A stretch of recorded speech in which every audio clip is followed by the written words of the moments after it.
Welcome students. இன்றைக்கி நம்ம என்ன பார்க்க போகிறோம்னா கோல்ஸ் ரியாக்ஷன் பார்க்க போகிறோம். ஸோ கோல்ஸ் ரியாக்ஷன் அப்படிங்கிறது 12th ரொம்ப இம்பார்ட்டண்ட்டான ஒரு ரியாக்ஷன். யூஸ்வலாக எல்லா இயருமே அதை கேட்பாங்க. ஸோ கோல்ஸ் ரியாக்ஷன் அப்படின்னா என்ன அப்படின்னு நமக்கு முதல்ல தெரியணும். கரெக்டாக?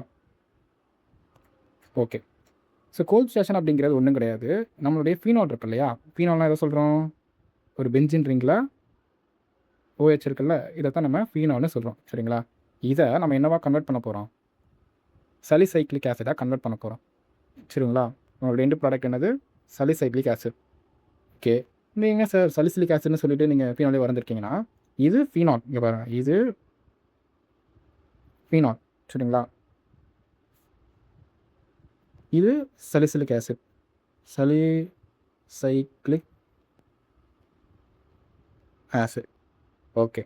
இதுக்கு ரெண்டுத்துக்கு என்ன சார் வித்தியாசம் அப்படின்னா, இங்கே ஒரு COOH வரணும். ஸோ பேசிக்காக நமக்கு என்ன தெரியும்? OH இருந்தால் அது ஃபீனால், COH இருந்தால் அது கார்பாக்சிலிக் ஆசிட். பேசிக்காக வந்து OH இருக்கிறது எல்லாமே பார்த்தீங்கன்னா ஆல்கஹால்ஸ். கரெக்டாக? இதெல்லாமே வந்து ஆல்கஹால் குரூப்பை சேர்ந்தது. கரெக்டாக? இது வந்து பார்த்தீங்கன்னா கார்பாக்சிலிக் குரூப்பை சேர்ந்தது. ஓகேங்களா? அப்போது ரெண்டுமே ஒரே பென்சின் ரிங்கில் அட்டாச் ஆகிக்கிறத நம்ம என்னென்னு சொல்லுவோம்? சலிசிலிக் ஆசிட் அப்படின்னு நம்ம சொல்கிறோம். சரிங்களா? ஓகே. இப்போ ரியாக்ஷனை பார்த்தேன். ஸோ ரியாக்ஷனை பொறுத்த வரைக்கும் முதல்ல எங்கேருந்து ஸ்டார்ட் பண்ணுறோம் அப்படின்னா, ஒரு ஃபீனால்.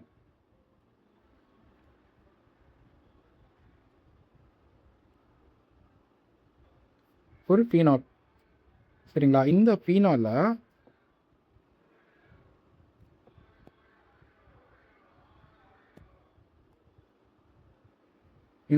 கூட நான் என்ன பண்ணுறேன்? NaOH ட்ரீட் பண்ணுறேன். சரிங்களா? NaOH போடுறப்போ எண்ணெய் எப்படி பிரியும்? அப்படி எண்ணெய் வந்து பாசிட்டிவ் சார்ஜையும் இந்த OH வந்து நெகட்டிவ் சார்ஜையும் வச்சுருக்கோம். கரெக்டாக? இப்போ இந்த H வந்து வெளியே வந்துடும்.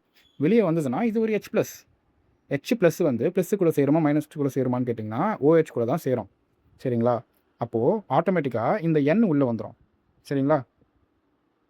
ஏன்னா நெகட்டிவ் ரிப்பல் ஆகும். நெகட்டிவ் பாசிட்டிவ் மட்டும்தான் இருக்கும், பாசிட்டிவ் நெகட்டிவ் மட்டும்தான் இருக்கும். சரிங்களா? ஸோ அப்போது இங்கே எனக்கு ONA கிடைக்கும் இல்லையா?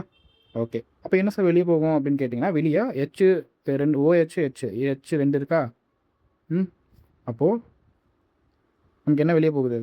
வாட்டர் வெளியே போகும். இந்த வாட்டர் வெளியே போயிடும். சரிங்களா? ஓகே. சரி, வாட்டர் வெளியே போயிடுச்சு. அப்போ அடுத்த ஸ்டெப் என்ன சார் அப்படின்னா, இது கூட நம்ம என்ன பண்ண போகிறோம்? கார்பன் டை ஆக்சைடை சேர்க்க போகணும். சரிங்களா? கார்பன் டை ஆக்சைடு சேர்க்குறப்போ ரொம்ப சிம்பிளான ரியாக்ஷன் தான். சரிங்களா? எல்லா இடத்துலையுமே என்ன இருக்கும்? H இருக்கும். எல்லாத்துலேயுமே என்ன இருக்கும்? H இருக்கும். இப்போது நான் என்ன பண்ண போகிறேன்? இந்த ரியாக்ஷனுக்கு ரொம்ப சிம்பிளான ப்ராசஸ் தான். இந்த H இங்கே ஷிஃப்ட் ஆயிரும். ஏன் அப்படின்னா OH தான் most stable when compared to ONA. சரிங்களா? ONA விட எது மோஸ்ட் ஸ்டேபிள்? OH தான் மோஸ்ட் ஸ்டேபிள். அப்போ இந்த H அங்கே போச்சுன்னா இந்த எண்ணெய் இங்கே வந்துடும். கரெக்டாக? இங்கே பார்த்தீங்கன்னா OH வந்துடும். ஆனால் இங்கே இருக்க H இங்கே வந்துருச்சா? அப்போது இந்த H வந்துட்டு இங்கே போயிடுச்சு. ஆனால் என்ன பிரச்சனைனா, இங்கே இப்போ என்ன இருக்கும்? நெகட்டிவ் சார்ஜ் இருக்கும். கரெக்ட். இப்போ எண்ணெய் வந்து டேரெக்டாக வந்து கார்பன் கூட அட்டாச் ஆக முடியாது. இங்கே வெறும் கார்பன் தான் இருக்குது. அப்போ என்ன ஆகுனா இந்த CO இங்கே வரும். ஸோ இந்த CO தான் இங்கே வரும். ஸோ இந்த CO இங்கே வந்துடும். அப்போ CO மைனஸில் இருக்குமே சார் அப்படின்னீங்கன்னா, இங்கே வந்து இந்த எண்ணெய் கூட வந்துடும். புரிஞ்சது உங்களுக்கு? இந்த எண்ணெய் கூட வந்துடும். ஓகே. இப்போது இதோட பேர் என்ன நம்ம பார்ப்போம். இது வந்து சோடியம். இதோட பேர் வந்து சோடியம் பீனாக்சைடு. சரிங்களா? ஓகே. இதோட பேர் என்னது? இதுலேயும் சோடியம் இருக்குது. அப்போ இதோட பேர் என்னது? கரெக்டாக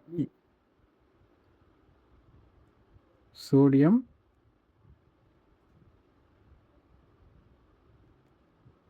சலிசிலேட். சரிங்களா? அதான் கிடையாது. நம்ம ஃபைனல் ப்ராடக்ட் என்ன கிடைக்கணும்? இந்த இடத்துல என்ன இருக்கணும்? OH இருக்கணும். ஓகேங்களா? இந்த எண்ணெய்க்கு பதிலாக OH இருக்கணும். அப்போ நான் அடுத்து என்ன பண்ண போகிறேன் அப்படின்னா, இது கூட வாட்டரை வச்சு நான் ஹைட்ராலிசிஸ் பண்ண போகிறேன். வாட்டர். சரிங்களா? உங்களுக்கு தெரியாதுன்னு நினைக்கிறேன். வாட்டர். ஸோ ஹைட்ராலிசிஸ் அப்படின்னா என்ன? Break down of a bond with use of water H2O வச்சு நம்ம ஒரு பாண்டை பிரேக் பண்ண போகிறோம். ஆப்வியஸாக வாட்டர் எப்படி ஸ்பிட் ஆகும்? H+ OH minus. இப்போது இது வந்து Na+, கரெக்டாக? இது வந்து Na+. இப்போ இதை ரீப்ளேஸ் பண்ணணும்னா இன்னொரு ப்ளஸ் சார்ஜால் தான் ரீப்ளேஸ் பண்ண முடியும். நல்லா புரிஞ்சுக்கோங்க. O- கூட ஒரு பாண்டு வரும்போது அது பாசிட்டிவ் பாண்டாக இருக்கும். ஆனால் இங்கே பாசிட்டிவ் பாண்ட் ஃபார்ம் பண்ணது யார்? சோடியம். அப்போ இந்த சோடியம் வெளியே போகிறப்போ எனக்கு இன்னொரு பாசிட்டிவ் சார்ஜால் தான் உள்ளே வர முடியும். அப்போ அதுக்கு பதிலாக இந்த H+ உள்ளே வரும். ஸோ ப்ராடக்ட் எப்படி இருக்குன்னா ஒரு பென்சின் ரிங்கு, சரிங்களா? அது கூட மேலே ஒரு OH, சைடில் COOH உள்ளே வந்திருக்கும், சரிங்களா? அப்போ வெளியே என்ன சார் போயிருக்கோம் அப்படின்னீங்கன்னா Na வெளியே வந்துருச்சு. இந்த H+ தான் NaOH இருக்கு இல்லையா? அவ்வளோதான், முடிஞ்சிருச்சா? அப்போது இந்த NaOH நம்ம ஃபஸ்ட்டு எங்கே யூஸ் பண்ணோம்?